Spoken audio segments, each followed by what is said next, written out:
And the question for this week is quite long. Bear with me.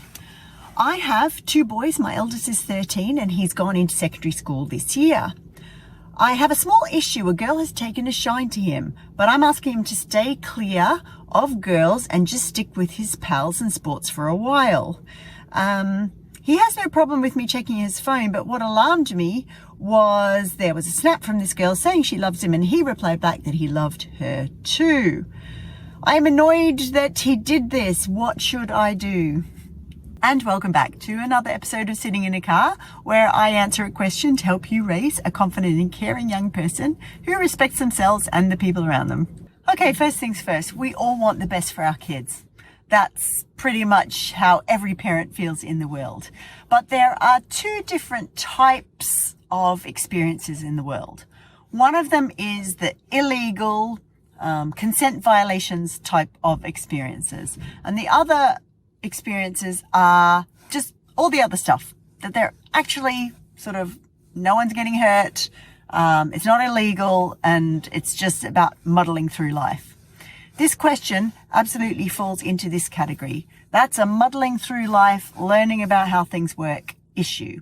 A girl has said she loves him, and then he has to work out what is he going to do about that. The first thing is, maybe he didn't want to say no to her. Maybe he liked the idea of someone liking her, and maybe he actually likes her in return. That would be pretty age appropriate. 13 years old, everyone's starting to develop crushes, maybe a bit of kissing, hand holding. That is reasonable. So as parents, if we want to stay relevant to our child and we want them to come to us with questions or need for support, then we need to accept that these sort of behaviors are relevant and sort of everyday experiences for teens. Once that is the case, then what we can do if we approach this, we can have a concern. We don't have to pretend we don't have a concern, but then we need to listen to what our kid feels and wants in these situations. So, for example, I could say, I saw that someone said they loved you on Snapchat. And that's sort of normal. I know teenagers sort of do fall in love or have crushes with other teenagers. I'm just a little bit worried that you're not going to have time to study, or you're not going to want to do your sport. And I want you to be as healthy as you can be while you're a teen. So tell me about this person.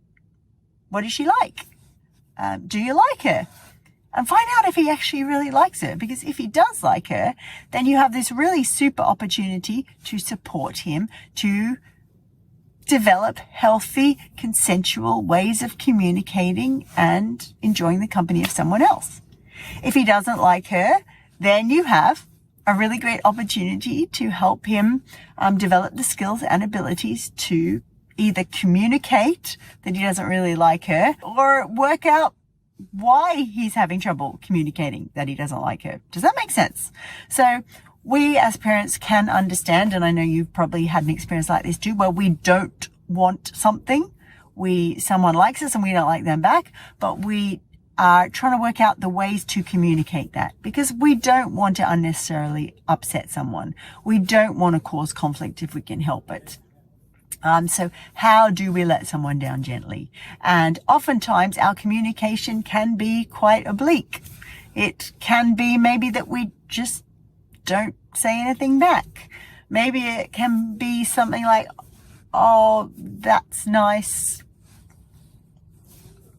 You have nice eyes. Or we have to understand that teenagers, they don't have the skills that a 40-something like me and maybe like you have. They haven't had that same life experience.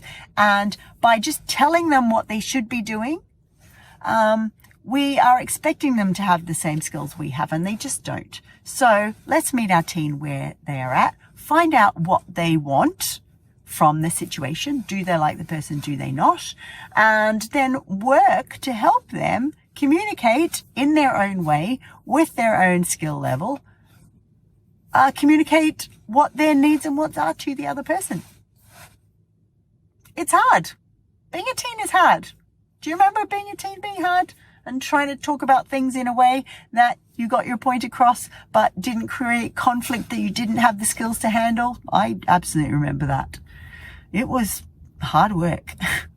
So how can we prioritize supporting our kids' learning, supporting our kids' skill building, supporting what our kid wants as opposed to what we want for them? Because if we are parents that prioritize connection with our kids, then what our kids want is going to be a priority for us. And that's Sitting in a Car for another week, where I've answered a question to help you raise a confident, caring young person who respects themselves and the people around them. Bye for now.